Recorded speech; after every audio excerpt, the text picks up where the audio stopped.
하나님께서 허락하신 말씀을 보시도록 하겠습니다. 모두들 함께 하나님께서 허락하신 말씀은 창세기 6장이 되겠습니다. 창세기 6장 찾으신 줄 믿고 4절부터 보겠습니다. 창세기 6장 4절부터 7절까지 제가 봉독을 하겠습니다. 당시에 땅에 네피림이 있었고 그 후에도 하나님의 아들들이 사람의 딸들을 취하여 자식을 낳았으니 그들이 용사라 고대의 유명한 사람이었더라. 여호와께서 사람의 죄악이 세상에 관영하는가 그 마음의 생각의 모든 계획이 항상 악한 뿐임을 보시고 땅 위에 사람 지으셨음을 한탄하사 마음에 근심하시고 가라사대 나의 창조한 사람을 내가 지면에서 쓸어버리되 사람으로부터 육축과 기는 것과 공중의 새까지 그리하리니 이는 내가 그것을 지었음을 한탄함이니라 하시니라. 아멘. 네, 하나님 오늘 우리를 위하여 허락하신 말씀은 창세기 6장 4절에서 7절로의 말씀으로 제목은 노아 홍수의 원인과 하나님의 분노라는 제목으로 오늘 말씀을 증거하도록 하겠습니다. 노아 홍수의 원인과 하나님의 분노라는 제목으로 말씀을 증거하도록 하겠습니다. 오늘 여러분들은 왜 이런 말씀을 알아야 하느냐? 마태복음 24장 37절에 예수님이 말씀하시기를 노아 때와 같이 인자의 임함도 그러하리라 그랬어요. 예수님께서 노아 때를 내놓으셨어요. 인자가 임할 때, 예수 재림할 때는 이 세상은 노아 때와 같을 것이다. 그러면 우리는 노아 때 어떤 사건이 있었는가를 우리가 알아야 우리가 구원을 준비할 수 있는 줄로 믿습니다. 또한 이사야 선지자는 이사야서 46장 10절에 내가 종말을 처음부터 구하며 내가 정말 세상 끝날에 있을 일을 처음부터 구하며 아직 이루지 아니한 일을 옛적부터 보이고 이르기를 나의 모락이 설 것이다 그랬어요. 그럼 종말에 세상 끝날에 있을 일을 하나님이 옛적부터 보여줬다. 옛적은 창세기 아닙니까? 그럼 창세 때에 오늘 바로 기록한 말씀을 통하여서 종말에 우리가 어떻게 대비를 해야 구원을 받을 수 있는지 하나님은 왜 노아 때에 홍수로 심판을 하실 수밖에 없었는지를 성경을 통하여 우리는 오늘 깊고 오묘한 말씀을 깨달아야 될 줄로 믿습니다. 오늘 제목이 노아 홍수의 원인과 하나님의 분노라 그랬어요. 하나님의 분노가 왜 있었으며 어떤 일로 하나님이 분노하셨는가를 먼저 우리가 알아야 됩니다. 먼저 우리가 창세기 6장 1절부터 한번 보시면 이런 말씀이 있어요.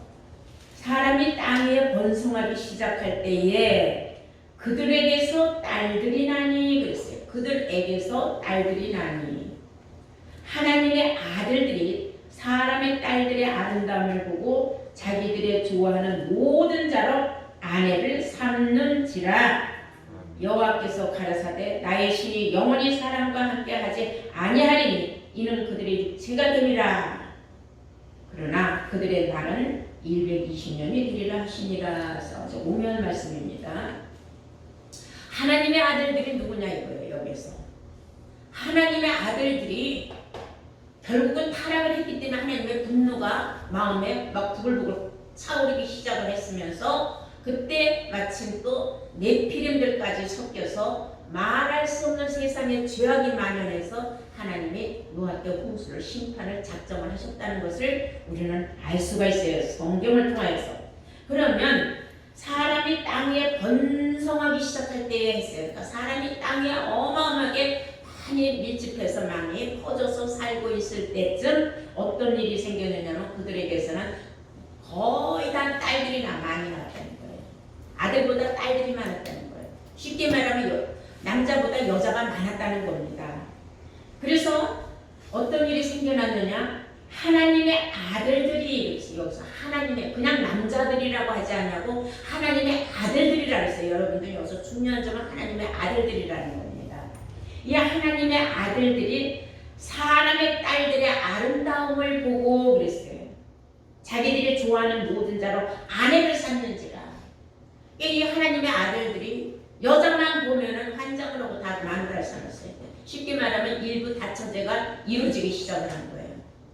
그러면 남자 하나에 수많은 여자들이 달려들었어요. 남자 마음에 여자들을 이 여자 저 여자 접하다 보니까 마음에 항상 정욕이 계속 솟아나는 거예요. 여자만 보면은 그냥 정욕이 끓어서 마누라 삼고 마누라 삼고. 그러면 아기 다툼이 일어나는 거예요. 여자끼리 치고받고 싸우고 서로 남자 쟁탈전을 하기 위해서. 이게 하나님 보시기에 좋았을까요? 하나님은 원하지 않은 일이었는데 이런 일이 일어났어요. 그러나 이사야 선지자가 말한 것 같이 하나님께서는 이것을 모략으로 이루셨다는 걸 알 수가 있어요. 옛적부터 이르시기를 나의 모략이 설 것이냐고 이사야서 46장 10절에 기록한 말씀을 볼 때에 이 또한 하나님의 모략이었다. 왜 아들들을 낳지 않고 왜 딸들만 이렇게 많이 낳았을까? 이런 것 또한 알고는 하나님의 모략이었다는 것을 알 수가 있습니다. 그러면 우리가 먼저 하나님의 아들들은 어디에서부터 나오기 시작했는가? 누가 하나님의 아들들이었고 또 사람의 딸들은 어떻게 해서 나오게 됐는가를 알려면 사람 창조를 먼저 알아야 돼요. 그래서 창세기 1장 27절을 보시면 하나님이 사람을 창조하실 때에 하고 나옵니다. 창세기 1장 27절 보시면 하나님이 자기 형상 곧 하나님의 형상대로 사람을 창조하시되 아담을 창조한 게 아니라 사람을 창조했다고 했어요. 남자와 여자를 창조하시고 하나님이 그들에게 복을 주시며 그들에게 이르시되 생육하고 번성하여 땅에 충만하라. 땅을 정복하라. 바다의 고기와 공중의 새와 땅에 움직이는 모든 생물을 다스리라 하시니라. 하나님이 남자와 여자를 창조하시고 그들의 이름을 사람이라고 해놓고 그들에게 복을 주셨어요. 번성하는 복을 주셨어요. 그러니까 땅의 사람들이 번성하기 시작했다는 말이 맞는 줄로 믿습니다. 그러면 사람들은 이때에 그냥 남자와 여자지 하나님의 아들들이 출현하지 않았을 때예요. 자, 우리가 창세기 5장 2절을 한번 보실까요? 창세기 5장 2절을 보시면 하나님께서 남자와 여자를 창조하시고 창세기 1장 27절과 같은 맥락의 말씀이에요. 남자와 여자를 창조하셨고 그들이 창조되던 날에 그러니까 하나님은 남자 먼저 창조 여자 나중에 창조가 아니에요. 동시성입니다. 하나님이 그들에게 복을 주시고 여기서 그들은 복수예요. 누구와 누구냐면 남자와 여자예요. 그들의 이름을 사람이라 남자와 여자를 동시에 창조하시고 그들의 이름을 사람이라 하시고 복을 주셨다고 성경은 기록하고 있는 줄로 믿습니다. 놀라운 사실입니다. 하나님께서는 이때는 아담 창조를 한 게 아니라 그냥 남자와 여자를 창조하시고 그들의 이름을 그냥 사람이라 해놓고 땅에 번성을 하는 축복을 주셨기 때문에 많은 복을 주셨어요. 막 번성을 하는데 수많은 사람들이 거의 낳았다 하면 딸들만 낳았다는 걸 알 수가 있어요. 그러면 하나님의 아들들은 어디에서 나오기 시작을 했느냐면 창세기 2장 7절에 나옵니다. 함께 여러분들은 이 말씀을 믿음으로 영감으로 들어야 깨닫지 그냥 문맥적으로만 알면 영원히 깨닫지 못하는 하나님의 말씀이라는 걸 아시기 바랍니다. 창세기 2장 7절 말씀을 보시겠어요. 여호와 하나님이 흙으로 사람을 지으시고 그랬어요. 하나님이 남자와 여자를 창조하시구나. 하나님이 흙으로 사람을 창조하시구나. 사람 창조라는 건 남자와 여자 그냥 사람이라고 했어요. 그러니까 창조하신 후에 그 말이에요. 창조하시고는 끝났다는 겁니다. 그 후에 생기를 그 코에 불어넣으시니 어떤 사람 하나님이 택한 어떤 사람의 코에 불어넣으시니 사람이 생명이 된지라. 생기를 어떤 사람 코에 불어넣으니까 그 사람이 생명의 사람이 됐다는 거예요. 이게 하나님의 아들들입니다. 하나님의 아들이 되는 시초예요. 이게 누구냐면 하나님을 최초로 알게 됐다는 거예요. 생명이라는 것은 영이 살아있는 자. 요한복음 4장 24절에 보시면 하나님은 영이시니 그랬어요. 그러니까 하나님을 최초로 알게 된 자가 바로 생기를 받은 자예요. 여러분들도 하나님이 누구인지 아니면 교회만 다니다가 하나님을 아는 건 아닙니다. 하나님은 말씀으로 계시기 때문에 말씀을 아는 자가 하나님을 아는 자입니다. 그리고 생기를 받아 살아있는 기운을 받아 말씀은 살아 운동을 해요. 운동하는 하나님의 말씀을 받았을 때에 여러분들이 생명의 사람이 됩니다. 영이 살아있는 사람이 된다는 걸 아시기 바랍니다. 수많은 남자와 여자 가운데서 생육하고 번성해서 얼마나 세월이 흘렀는지 몰라요. 그런데 그때 어떤 한 남자를 택한 것이 바로 아담이에요. 그 사람의 코에다가 하나님의 생기를 불어넣어주니까 그 사람이 생명의 사람이 되어서 그는 에덴 동산에 들어가서 살 수 있는 축복을 누리게 된 겁니다. 그런데 에덴 동산에서 혼자서 사는 게 하나님 보시기에 안타까웠어요. 사람이 홀로 독주하는 것이 하나님 보시기에 아름답지 않았기 때문에 그에게 배틀을 주시게 된 게 바로 하와예요. 그래서 사람 창조에 관해서 어떤 날 다시 한번 설교를 할 텐데 그때는 깊게 사람 창조에 관해서 여러분들이 더 많은 하나님의 놀라운 비밀을 알게 될 것입니다. 오늘은 하나님의 분노에 관한 말이기 때문에 하나님께서 왜 사람의 아들들이 아니고 하나님의 아들들이라고 했느냐. 생명을 받은 아들들이 많이 있었어요. 그 당시에. 우리가 그것을 뭐로 보관하냐면 생명의 아들들이 결혼해서 나오면 생명의 딸들과 결혼해서 나오면 또 생명의 아들이 나오는 겁니다. 그런데 이 생명의 아들들, 하나님의 아들들이 어떤 일이 있었느냐. 세상의 딸들이 너무나도 다 아름다운 거. 요건 요래서 매력이 있고 요건 요래서 아름답고 요건 요래서 이쁘고 그냥 보기만 하면 다 정력이 펄떡펄떡 일어나서 수많은 여자를 아내로 삼는 걸 보고 하나님이 참 기분이 너무 나빴어요. 그러나 이것 또한 하나님이 이루시고자 하는 모든 하나님의 모략이라는 걸 알 수가 있습니다. 자, 우리가 하나님의 아들들이 어떻게 해서 이 세상에 이렇게 많이 나오게 됐는가 하는 것을 우리가 알 수가 있는데 조금 더 깊이 보면은 창세기 3장 16절을 보면 놀라운 말씀이 있습니다.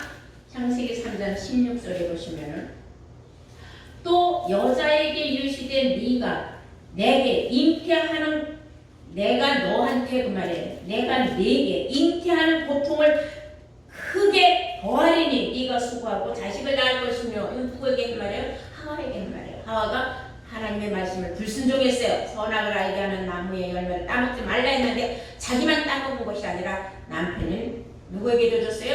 아담에게도 줬어요. 그러니까 하나님의 말씀을 불순종했어요. 쉽게 말하면 하나님의 말씀을 불순종하면 그것은 범죄에 속하는 겁니다. 그로 인해서 하나님께서는 예전에 하와가 자식을 낳을 때는 잉태하는 고통이 없었어요. 그냥 수월하게 자식을 편하게 낳는데 이때부터는 그 범죄하고 난 이후에 하나님 말씀 불순종하고 난 이후에 다시 말해서 선악을 알게 하는 나무의 실과를 따먹고 난 이후에 하나님이 벌을 줘야 될 거 아닙니까? 그래서 하와에게 어떤 벌을 줬느냐 하면은 이렇게 잉태하는 고통을 크게 더하게 주겠다는 거죠. 여자가 자식을 낳으면 얼마나 고통스럽습니까? 근데 여기에서 참 오묘한 말씀, 많은 사람들이 이게 해산의 고통인 줄 아는데 우리가 실상은 애를 낳을 때가 고통스럽지 잉태할 때 고통스럽지는 않아요. 그러면 여기에도 하나님이 몰라면 또 모략이 또 숨어 있어요. 근데 그걸 제가 이 시간 다 발표할 수는 없고 나중에 기회가 날 때 할 것입니다. 아무튼 이제 이래서 그 이전에 난 아들이 생명의 아들들이고 범죄하고 난 이후에 아들들은 불순종의 아들들이 그냥 일반 자식들이에요. 이로 인하여서 우리는 알아야 될 게 있어요. 많은 사람들은 아담이 하나님이 지으신 세상의 첫사람인 줄 알고 있는데 실상 알고 보면 첫사람이 아니라는 걸 알 수 있어요. 그것을 우리가 고린도전서 15장 보실까요? 45절을 보시겠어요. 고린도전서 15장 45절을 다 함께 찾아보세요. 45절을 보시면 기록된 바 그랬어요. 기록되기를 첫사람 아담은 그랬어요. 그러니까 사람들은 이것 때문에 하나님이 아담을 첫사람, 첫 번째 지은 사람으로 착각하고 있어요. 이거는 굉장히 잘못된 성경 해석입니다. 아담이 첫사람이 아니에요. 아담이 첫사람이라면 6,000년밖에 안 됐어요. 인간이 어떻게 지금 이 세상에 태어난 지가 인간 창조가 6,000년밖에 안 됐단 말입니까? 12,000년 전에 막 미라도 나오고 어마어마한 미라들도 많이 나오고 있는데 그건 말이 안 맞는 거예요. 여기서 기록된 바 첫사람은 산 영이 되었다 함과 같이 하는 것은 아담은 하나님의 생기를 받은 생명의 사람, 최초의 첫 번째 사람이다. 이런 뜻이라는 것을 여러분들은 깨닫기를 바랍니다. 네, 그래서 이 하나님의 아들들이 범죄를 한 거예요. 사람의 딸들을 보기만 하면 환장을 오고 가서 뭐를 했어요? 다 범죄를 한 거죠. 한마디로 마누라 하나만 데리고 만족하고 살질 못하고 수많은 여자를 아내로 삼았기 때문에 그때부터 사회의 질서가 무너지고 막 사회는 혼란해졌어요. 이로 인해서 하나님이 탄식을 하고 화가 난 나머지 하나님의 신이 떠나가 버렸어요. 신이 떠나갔다. 이거 무서운 겁니다. 여러분들도 하나님의 신이 떠나가면요, 임마누엘을 보니까 하나님이 나와 함께 하시는 건데 신이 떠나가면 그냥 육체만 남는 거예요. 아무리 주에 소용없어요. 신이 떠나간 사람은 그냥 육체만 남은 사람입니다. 우리 다 함께 다시 한번 본문을 보실까요? 창세기 6장 3절을 보시겠어요? 여호와께서 가라사대 나의 신이 영원히 사람과 함께 하지 아니하리니. 여호와께서 가라사대 나의 신이 영원히 사람과 함께 하지 아니하리니 이는 그들이 육체가 됩니다. 하나님의 아들들이 그냥 평범한 그냥 사람으로 변해버렸다는 거예요. 신이 떠나갔다는 거예요. 생명의 사람이 더 이상 아니라는 겁니다. 뭐 때문에? 너무나 정욕에 빠져서 하나님의 아들들이 허덕이는 걸 보고 하나님이 얼마나 속이 상했는지 몰라요. 그래서 그때로부터 인간의 수명은 120세로 제한이 되었다는 것을 성경은 말하고 있어요. 그래서 그들의 날은 120년이라. 하나님의 신이 떠나고 나니까 사람은 그냥 육체의 사람, 그냥 육신의 사람으로 더 이상도 더 이하가 아니었다는 거예요. 우리가 한번 로마서 8장을 한번 보실 필요가 있습니다. 로마서 8장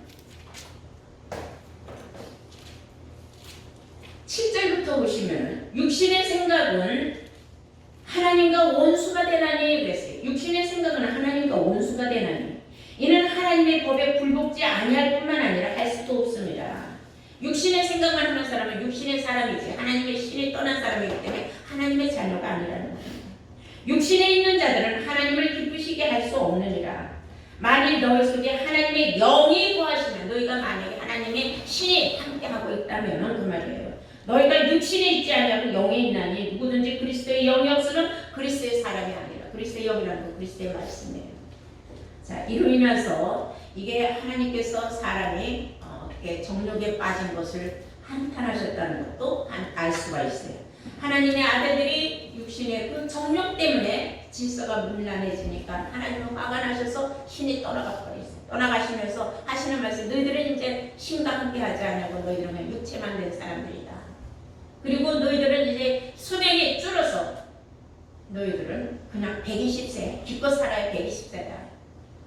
자, 베드로후서 2장 10절에는 이런 말씀이 있습니다.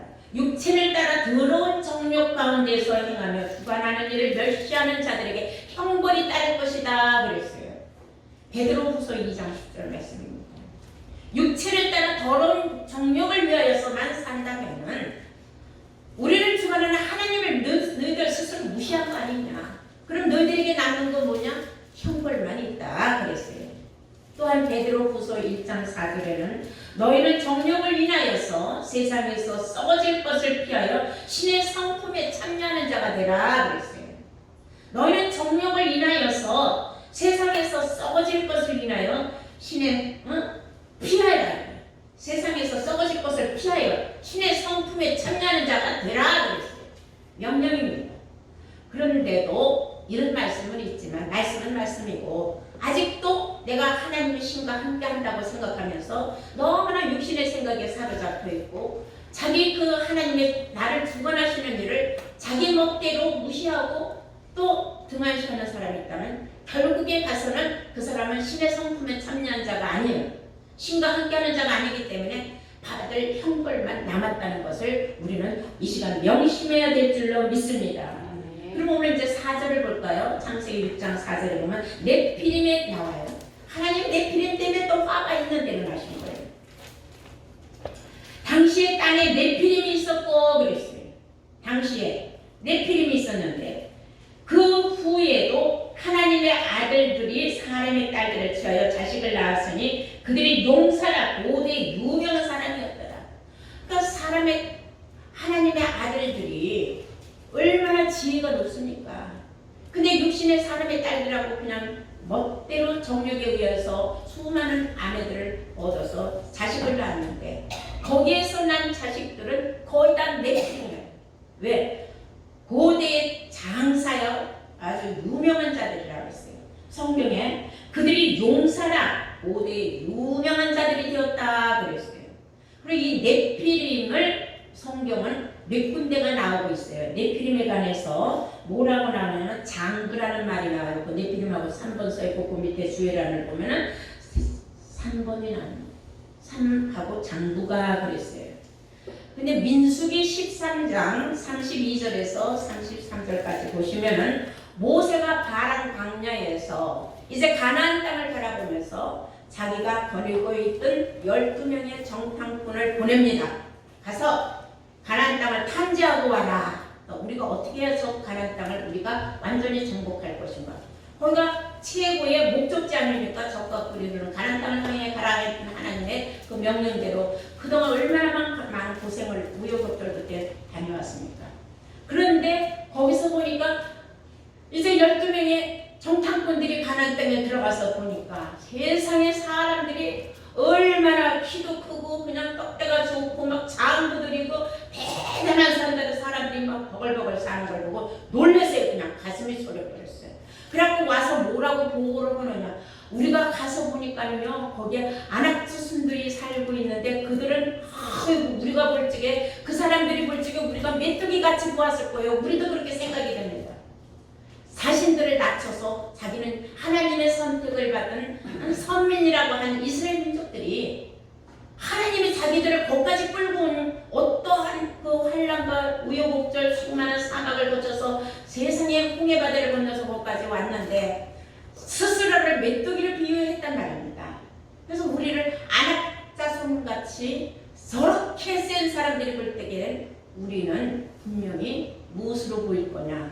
메뚜기로 보였을 것입니다. 했어요. 다 함께 보실까요? 민수기 13장입니다.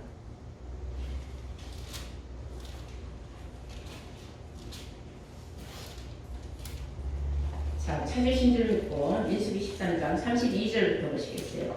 이스라엘 자손 앞에서 탐지한 땅을 악평하여 가로되 우리가 두루 다니며 탐지한 땅은 그 거미를 삼키는 땅이요 거기서 본 모든 백성은 신장이 장대한 자들이며 거기에서 또 네피림의 후손인 아낙 자손 대장부들을 보았나니 우리는 스스로 보기에도 메뚜기 같으니 그들 보기에도 그와 같았을 것입니다. 그리고 이렇게 스스로를 낮추고 폄하하고 이스라엘 민족인데도 그렇게 자신감이 없는 말을 했어요. 그 말을 들었을 때 얼마나 기분 나빴겠습니까?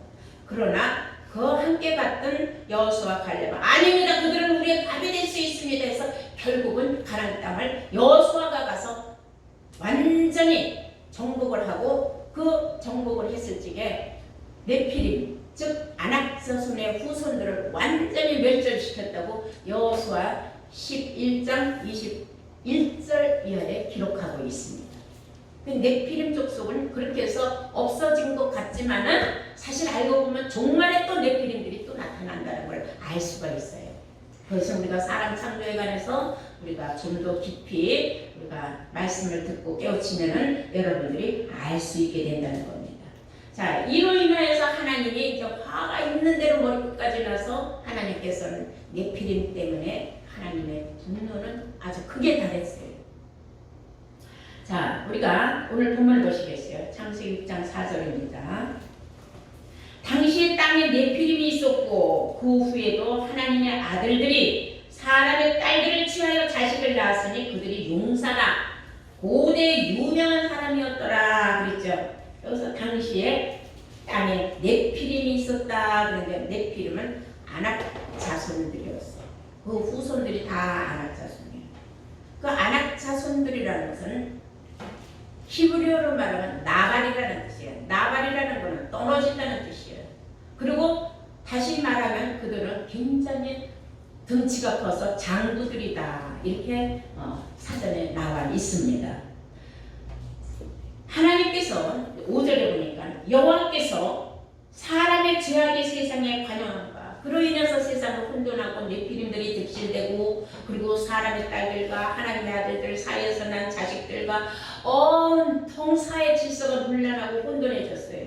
하나님께서는 사람의 죄악이 세상에 관영한가 그 마음의 생각의 모든 계획이 항상 악한 뿐임을 보시고 땅에 사람 지으셨음을 한탄하사 마음에 근심하시고 가라사대 나의 창조한 사람을 내가 지면에서 쓸어버리되 창조한 사람을 내가 지면에서 쓸어버리되 사람으로부터 육축과 기는 것과 공중의 새까지 그리하리니 이는 내가 그것들을 지었음을 한탄함이라 그랬습니다.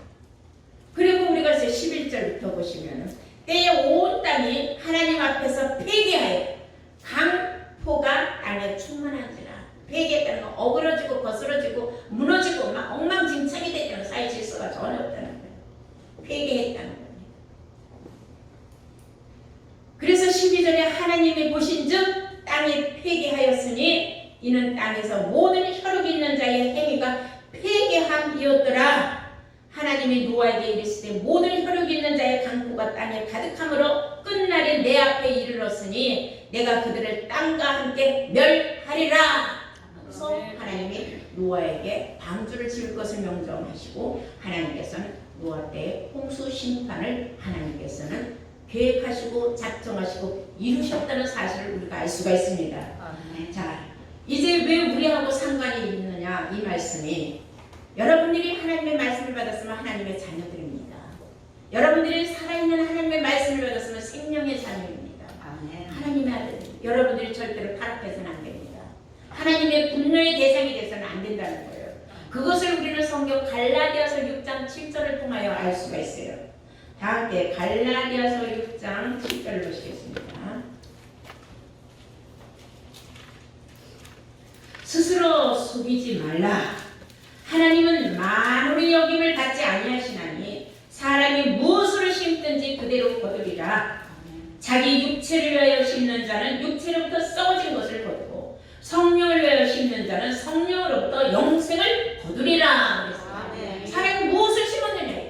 자, 이건 영적으로 말하자면 영적으로 여러분들이 성령을 위하여 심었느냐? 그러면 여러분들은 영생의 열매를 거둔다. 영생은 얻을 수 있는 자격은. 그러나 여러분들이 하나님을 믿으면서 하나님의 자녀라고 하면서 육체를 위하여 심었느냐? 하나님 아들들이 타락을 했느냐? 육체, 하나님의 신이 떠나가고 육신만 남았느냐? 육신만 왔다 갔다 하느냐? 의미 없는 삶이니. 그런 사람은 육체로부터 썩어질 것밖에 더 얻게. 명심해야 되는 말씀인 줄로 믿습니다. 갈라디아서 5장 17절 보시면 놀라운 말씀이 있어요. 왜냐? 우리의 속마음을 너무나도 아주 거울 들여다보듯이 들여다보는 말씀이 있습니다. 17절 육체의 소욕은 갈라디아서 5장 17절입니다. 육체의 소욕은 성령을 거스리고 성령의 소욕은 육체를 거스리나니 이 둘이 서로 대적하므로 너희의 원하는 것을 하지 못하게 하려 함이니라. 아멘. 자, 이건 놀라운 말씀이에요. 내가 성령을 따라서 성령으로 내가 영생을 얻고자 노력을 하지만 또 육신을 입었기 때문에 육체는 자꾸 성령을 억누르고 육신의 아집과 고집을 앞세우려 먼저 나가려 한다는 겁니다. 그래서 우리는 참 공부한 사람이었다. 사도 바울이 사기는 너무나 공부하다고 했어요. 마음 한쪽에선 법을 지키려고 하고 마음 한쪽에서 밥을 자꾸 어그러지게 하려고 하는 내가 얼마나 공부하나. 우리도 역시 육신을 입고 있기 때문에 말씀을 듣고 깨달을 때는 아멘하고 내가 말씀대로 살아야지, 성령을 쫓아 살아야지, 내가 이 말씀을 듣고 내가 육체를 쫓아서 내가 썩어질 것을 거두자고 내가 지금까지 힘들게 신앙생활을 했느냐 이렇게 생각할 수 있어요. 그러면서도 또 세상 밖으로 나가서 세상에 부딪히고 살다가 보면은 나도 모르게 성령을 소멸을 시키고 육체의 생각이 앞설 때가 얼마나 많으냐고요. 이걸 우리가 정말 성경이 우리 마음을 너무나 잘 이해하고 있어. 이 둘이 내 안에서 오늘도 지금도 대적하고 있다 이거예요. 여러 가지 육신의 이유 때문에 하나님의 성전을 해 주의 성수를 못 지키는 사람들 얼마나 안타깝습니까? 마음은 성전으로 달려가고 있는데 육신이 얽매여서 나오지 못하는 안타까운 일도 많다는 거예요. 말씀을 듣고 깨달은 게 많지만 그 내가 들은 바 말씀을 지키기가 너무나 힘들어가고 어려운 일을 겪을 때가 얼마나 많습니까? 그러나 오늘 성경이 말한 바와 같이 마음속에 계획이 악해서는 안 된다는 겁니다. 악을 행해서도 안 된다는 겁니다. 악을 행하고 악을 계획하고 나가 모르게 남을 자꾸 악의 궁퉁이로 몰아넣고는 이런 일이 절대로 있어서는 안 된다. 그 자체가 하나님의 분노의 대상이라는 겁니다. 성령의 사람은 절대로 마음에 악이 있을 수가 없습니다. 항상 선이 악을 눌러야 되는 것입니다. 내 마음속에 선과 악이 대적을 할 때에 나는 선으로 악을 누르고 아시겠습니까? 네. 여러분들 아무리 세상 살기가 힘들고 어렵더라도 여러분들이 성령으로 육체의 소욕을 거스르지 못하도록 눌러버려야 되는 겁니다. 아시겠습니까? 육체의 소욕을 완전히 문질러버려야 돼요. 성경이 말하는 대로 성령의 소욕은 육체의 소욕을 거스리고 육체의 소욕은 성령의 소욕을 거스린다. 어떤 걸 택할 것이냐 이거예요. 내 마음속에서 오늘도 갈등하고 또 갈등을 할 때에 내가 하나님한테 이걸 할 것이냐 말 것이냐 내 거냐 말 거냐 내가 이거를 정말 지켜야 되냐 안 지켜야 되냐 계속 우리는 왔다 갔다 갈등해. 이게 갈등. 여러분 그때 뭘 생각을 해야 돼요? 무엇을 심어서 내가 무엇을 거둘 것이냐. 내가 육체를 심어서 썩어질 것을 거두면 하나님의 분노의 대상이 될 것이냐 아니면은 내가 성령으로 심어서 영생을 얻는 하나님의 축복받은 사람이 될 것이냐 깊이 생각하는 여러분들이 되어야 될 줄로 믿습니다. 마지막으로 베드로후서 2장 5절 보시겠어요. 베드로후서 2장 5절 보시겠습니다. 하나님께서는 옛 세상을 용서치 아니하시고 그랬어요. 옛 세상을 용서치 아니하시고 그 죄악이 만연하고 회개하고 어그러지고 거스러지고 무너뜨리고 혼란하고 질서가 없는 그런 악한 인간들 때문에 하나님께서 분노로 홍수 심판을 작정을 하셨지만은 5절에 베드로후서 2장 5절 옛 세상을 용서치 아니하시고 오직 의를 전파하는 노아와 그 7 식구를 보존하시고 그랬어요. 자, 하나님이 옛 세상을 용서했어요? 안 했어요? 그렇다고 몽땅 다 쓸어버릴 수는 없는 거예요. 왜냐? 그 안에 의를 행하는 노아와 그 가족이 있었다는 겁니다. 여러분들이 바로 노아와 그 가족이 되어야 될 줄로 믿습니다. 여러분들 의를 행해야 돼요. 의라는 것은 물론 우리가 옳을 의자를 쓰기도 하지만은 성경의 깊은 뜻을 갖고 보면은 의라고 하면 하고 예수님이 하신 말씀이 있죠. 요한복음에. 여러분 우리는 정말로 의가 무엇인지 깨달았다면 행하고 지켜야 된다는 겁니다. 이해가 되십니까? 네. 여러분들 모두가 하나님의 분노의 대상에서 벗어나고 하나님의 오히려 축복을 받는 노아와 함께하는 그런 가족과 같은 믿음으로 여러분들이 성령으로 영생을 거두는 복된 자들이 될 수 있도록 노력하시기를 주의 이름으로